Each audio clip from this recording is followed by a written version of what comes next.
untuk melihat ada sesuatu yang secara eksternal memang harus diubah. Sehingga konsep dakwahnya itu dakwah yang dilakukan oleh dai terhadap orang-orang yang mau didakwai. Sedangkan pada ayat 110 itu lebih bersifat internal.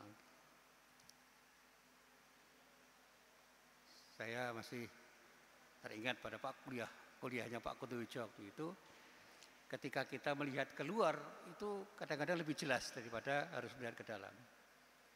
Ya. Kalau melihat ke dalam itu kita agak susah, karena kejujuran kita untuk mengatakan kita masih belum baik itu tidak dimiliki oleh banyak orang. Outward looking itu mudah laksanakan, kalau inward itu agak susah.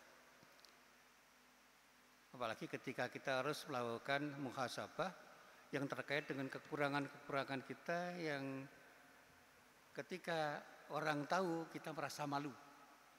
Sehingga kecenderungan untuk menyembunyikan sesuatu yang dianggap aib itu lebih tinggi. Sehingga apapun bisa dikatakan orang untuk menyembunyikan aib itu. Tapi kalau kita melihat dua ayat ini, kedua-duanya harus dilakukan secara simultan. Melangkah untuk beramar ma'ruf keluar itu harus dilakukan, ke dalam juga harus dilakukan. Nah, pembahasan tentang konsep amar ma'ruf nahi mungkar melalui pendekatan tafsir tematik semantik saja itu sudah rumit. Nanti kalau kita sudah sampai pada wilayah yang lebih luas, itu yang sekarang itu sudah dikembangkan itu, ya, namanya tafsir Maqasidi yang pertama kali digagas oleh Jasr Audah, kemudian banyak dielaborasi oleh para mufassir kontemporer tentang konsep maqasid syariah itu harus masuk menjadi sesuatu yang harus dielaborasi ketika orang memahami Al-Quran. Sementara yang lebih banyak itu konsepnya ta'lili, di mana orang lebih serius untuk melihat asbabun nuzul secara mikro dan makro. Saya mencoba untuk melihat saja dari konsep tafsir tematik semantik. Ayat itu menegaskan tentang arti penting peran umat Islam sebagai khair ummah, yang diposisikan sebagai subjek aktif dalam menegakkan kebaikan dan mencegah kemungkaran. Dan ketika kita bicara amar ma'ruf nahi mungkar, itu adalah dua hal yang tidak bisa dipisahkan. Jangan hanya beramar ma'ruf kemudian berhenti, tetapi juga jangan hanya bernahi mungkar berhenti. Itu harus dilakukan secara terus-menerus berkesinambungan. Ada estafeta yang terus terjadi. Nah, hasil penelitian saya sementara ini sampai pada saat saya menulis artikel ini, saya melihat bahwa amar ma'ruf nahi mungkar bukan sekadar aktivitas moral personal, melainkan juga tanggung jawab sosial politik umat Islam dalam menegakkan keadilan dan kebenaran, sehingga tercipta kehidupan yang bermartabat baik secara personal maupun secara sosial. Kali lagi saya selalu melihat di dalam kitab tafsir itu ada muqaddimah. Amar ma'ruf nahi mungkar itu merupakan konsep sentral dalam ajaran Islam yang sering dikaitkan dengan misi profetik umat Islam yang harus ada ketika kita ingin berittiba pada Rasulullah. Dan ini berfirman dari firman Allah, ya, berakar dari firman Allah yang ada di dalam surah Ali Imran, baik ayat 104 maupun ayat 110, yang menekankan arti penting adanya sekelompok orang yang secara aktif mengajak pada kebaikan dan mencegah kemungkaran. Nah, konsep ini sekali lagi tidak hanya bersifat normatif, melainkan juga transformatif karena menyangkut perubahan sosial, pembinaan moral, dan pembangunan peradaban yang berkelanjutan. Nah, kajian yang saya coba untuk saya kutip ulang itu adalah kajian menggunakan tafsir tematik semantik dengan menelusuri makna leksikal dan kontekstual dari kata amar ma'ruf nahi mungkar ini di dalam Al-Quran. Sekali lagi, ada pendekatan semantik dan pragmatik. Kalau kita bicara leksikal itu semantik, tapi kalau bicara kontekstual itu pragmatik di dalam kajian tafsir. Nah, yang pertama, saya dapatkan sebuah simpulan dari tafsir At-Tabari. Ayat yang terkait dengan surah Ali Imran ayat 104 ini menegaskan adanya kewajiban kolektif yang disebut dengan fardu kifayah bagi umat Islam untuk membentuk komunitas atau lembaga yang fokusnya itu adalah pembentukan penguatan moral pada diri dan kemudian ditularkan kepada masyarakat. Nah, kemudian Ibnu Katsir menambahkan bahwa seruan kepada kebaikan di sini mencakup seluruh syariat Islam yang membawa maslahat, baik dalam bidang akidah, ibadah maupun muamalah. Artinya dakwah Islam itu menyeluruh dan itu menjadi kewajiban kolektif umat Islam. Yang kedua, dalam kajian saya terhadap surah Ali Imran ayat 110, saya dapatkan ayat ini di samping menegaskan arti penting iman, menyebutkan 3 prasyarat utama untuk menjadi khairul ummah. Yang pertama, konsistensi di dalam beriman. Artinya ada komitmen yang kuat. Iman itu harus menjadi pijakan yang kokoh di dalam beramal. Yang kedua, amar ma'ruf. Yang ketiga, nahi mungkar. Nah, saya kutip dari Fakhruddin Ar-Razi di dalam kitab tafsirnya, Mafatihul Ghaib, yang menyatakan bahwa keunggulan umat Islam ditentukan oleh kualitas praksis amar ma'ruf nahi mungkar yang mereka lakukan. Dengan kata lain, predikat umat terbaik itu tidak otomatis ada pada umat Islam, melainkan harus dicapai dengan perwujudan aksi nyata dengan iman, amar ma'ruf dan nahi mungkar. Tanpa iman, amar ma'ruf nahi mungkar, maka umat Islam tidak akan jadi khairul ummah. Nah, kita lihat analisis semantik dari ayat ini. Ketika orang bicara amar, itu artinya berbicara tentang perintah yang harus dilaksanakan. Nah, ma'ruf itu berarti yang dikenal atau diakui secara syariat sebagai sesuatu yang baik. Sehingga budaya yang dicoba untuk ditularkan dan dikembangkan oleh umat Islam itu harus budaya syar'i. Sehingga kalau orang mengatakan ada kebaikan yang bersifat kultural, itu jangan kemudian sesuatu yang diakui baik oleh umat Islam itu harus diakui baik serta-merta. Tetapi sejauh mana pengakuan umat Islam dalam realitas budaya itu betul-betul selaras dengan prinsip-prinsip yang ada di dalam syariat. Sehingga sebaliknya, nahi mungkar juga begitu. Kita harus mampu untuk melakukan perubahan sehingga tidak dikenal lagi kemungkaran yang di dalam kaitannya dengan kajian tafsir adalah sesuatu yang berseberangan dengan prinsip syariat.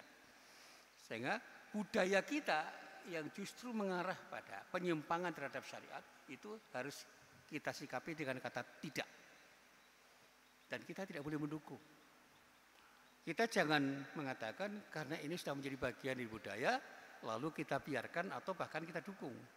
Yang wajar itu tidak selalu harus dikatakan benar. Sebaliknya yang benar itu seringkali dianggap tidak wajar dan ini yang menjadi PR kita, pekerjaan rumah kita. Bagaimana kita menawarkan kebenaran sehingga yang benar itu menjadi wajar dan kemudian menjadi bagian di budaya kita. Nah, apa relevansinya kajian tafsir yang terkait dengan ayat yang membahas tentang konsep amar ma'ruf nahi mungkar ini? Dalam konteks modernitas, amar ma'ruf nahi mungkar itu dapat diaplikasikan dalam berbagai bidang kehidupan. Dalam bidang pendidikan misalnya, apakah kita tidak melihat ada sesuatu yang harus diubah? Apakah pendidikan kita itu sudah baik-baik saja? Dalam bidang politik juga begitu, dalam bidang ekonomi dan sosial budaya, apakah kita tidak melihat ada sesuatu yang perlu diubah? Kalau perlu, ayo amar ma'ruf nahi mungkar itu harus kita wujudkan dalam bidang pendidikan, politik, ekonomi, dan sosial budaya secara terus-menerus. Termasuk di Universitas Muhammadiyah Yogyakarta yang kita cintai ini. Kalau masih ada sesuatu yang belum baik, ayo kita perbaiki bersama-sama. Kita tidak membenci orang, ya, tapi jangan pernah setuju dengan tindakan orang yang tidak baik. Dengan sikap orang yang tidak baik.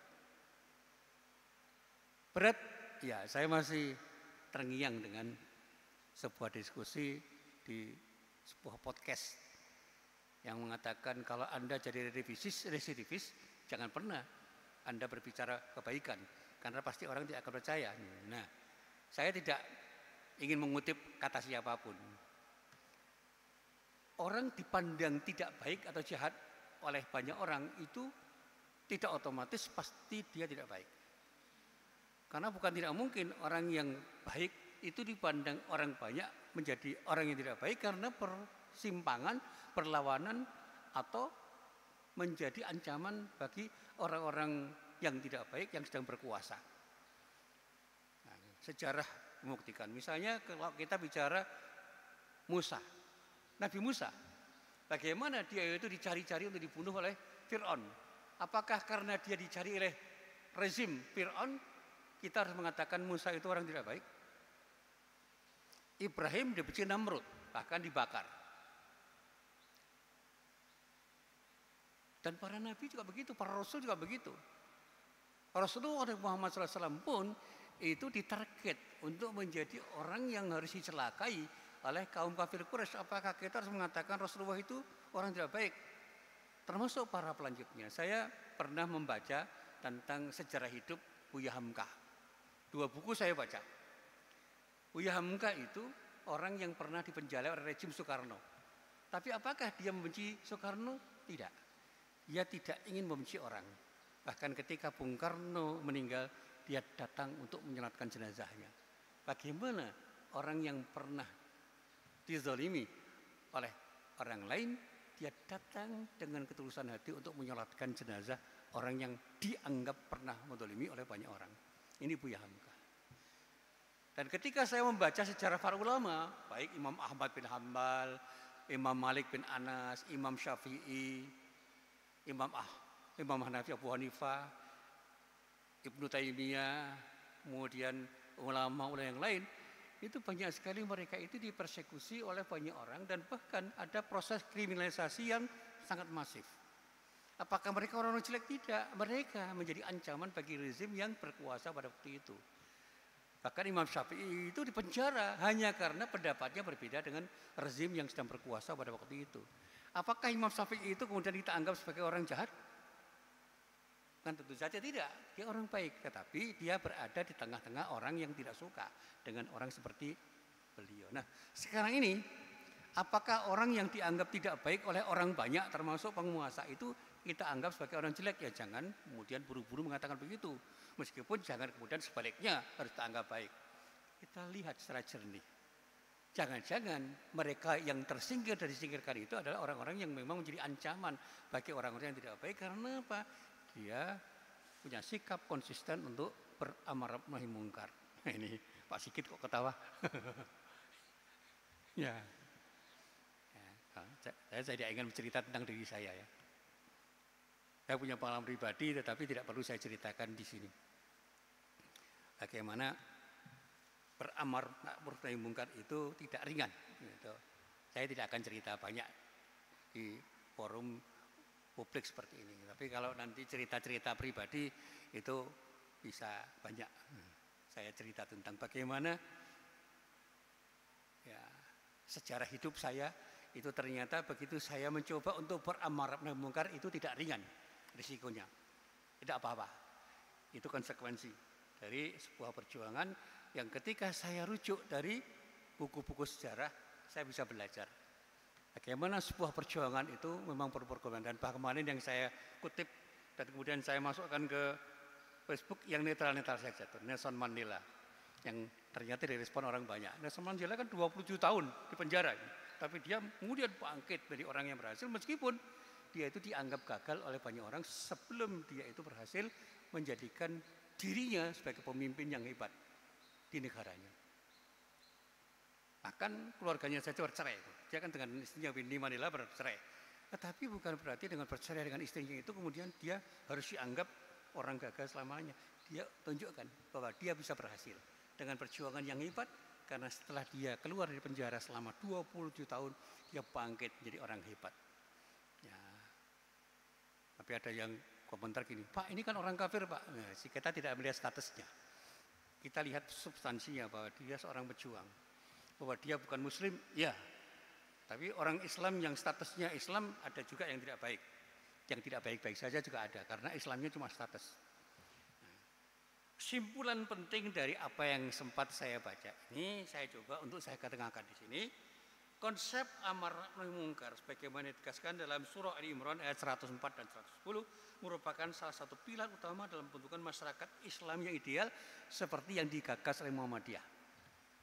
Masyarakat utama itu harus dirujuk dari dua ayat ini yang dielaborasi dengan tafsir kontekstual yang benar-benar menyentuh problem yang sekarang ini sedang kita hadapi. Nah, di Muhammadiyah kan kajian tafsir yang serius tidak banyak loh. Tafsir At-Tanwir pun itu masih ada celah untuk kita beri masukan. Nah, itu baru 2 jilid ya. Tapi nanti pada saat ketika sampai pada surah Al-Imran ayat 104-110, saya mau melihat bagaimana teman-teman di Masjid Tarjih itu benar-benar bisa memberikan tafsir yang lebih kontekstual dalam perkembangan zaman sekarang ini di sini untuk kepentingan masa depan. Nah, saya membaca bukunya Wahbah Zuhaili, Tafsir Al-Munir. Ya, gagasannya bagus. Saya membaca bukunya Yusuf Al-Qaradawi yang juga menyentuh 2 ayat ini. Gagasannya cukup bagus. Saya membaca tulisannya Jasar Audah. Meskipun tidak langsung berbicara tentang tafsir ini, tetapi gagasannya tentang perlunya perubahan itu luar biasa dengan konsep maqasid syariahnya. Dan saya membaca bukunya Pak Kunto Wijoyo, itu juga luar biasa. Pak Kunto itu menggagas dari hal yang paling kecil. Bagaimana orang membaca surat Ali Imran mulai ayat 110 ya, itu bisa membuat dirinya itu mengerti arti penting perubahan itu harus dimulai dari diri sendiri sebelum bicara orang lain. Dia tidak secara khusus bicara ayat 104. Tetapi perubahan sosial itu hanya akan bisa terjadi ketika orang-orang yang mau melakukan perubahan itu sudah punya kesiapan, tidak hanya kesiapan fisik, mental, dan juga intelektual, tapi juga kesiapan spiritual yang kemudian membuat orang itu punya komitmen untuk melakukan perubahan tanpa rasa takut. Kalau masih takut-takut, ya nanti dulu. Saya masih ingat dulu ketika ngobrol sama Mas Jazir di sebuah pertemuan, dia itu orangnya agak keras memang. Pokoknya khotib sing rawani ngritik pemerintah rasa khotbah ning Masjid Jawa Karyan Pak Musin. Tenan nih Pak Musin, tenan pokoknya ojo khotbah ning Masjid Jawa Karyan. Nang ngono aku rasa nang ngono apa? Aku ora iso ya. Wes, kowe nang Masjid liyane wae. Nah, saya ngobrol enak karena dia di bawah saya, Jazir itu di bawah saya jauh. Dulu kakaknya itu seangkatan saya, Mas Ehsan namanya. Tapi dia memang punya sikap istiqomah untuk berdakwah luar biasa, Jazir itu. Dan pernah merasakan bagaimana tekanan-tekanan yang dialami oleh beliau ketika berdakwah. Saya belajar banyak dari beliau. Nah, sekali lagi ayat 104 dan 110 pada surah Al-Imran itu menjelaskan kepada kita bahwa amar nahi mungkar itu harga mati. Harus dimiliki dan harus menjadi bagian dari kegiatan umat Islam. Dan pijakannya harus iman yang kokoh. Dan kalau kita ingin menjadi khair ummah, jadilah orang-orang yang punya iman yang kokoh dan selalu beramar ma'ruf nahi mungkar dimanapun, kapanpun dia berada, untuk siapapun dia, pada siapapun dia bersahabat dan dalam relasi apapun. Dan saya katakan relevansi kajian amar ma'ruf nahi mungkar di dalam tafsir klasik pun itu ternyata kalau kita kaji lebih dalam itu sudah sangat bagus, memberikan bahan yang bagus pada diri kita untuk kemudian kita dialogkan dengan apa yang terjadi di seputar kita untuk menjadi bagian dari rencana kita di dalam beramar ma'ruf nahi mungkar di mana kita sekarang ini berada. Mudah-mudahan apa yang saya sampaikan ini menjadi masukan yang berharga dan menginspirasi teman-teman untuk mengkaji lebih dalam sehingga kita benar-benar punya kesadaran untuk selalu mengokohkan iman kita dan selalu bersedia untuk beramar ma'ruf nahi mungkar dengan risiko apapun. Assalamualaikum warahmatullahi wabarakatuh.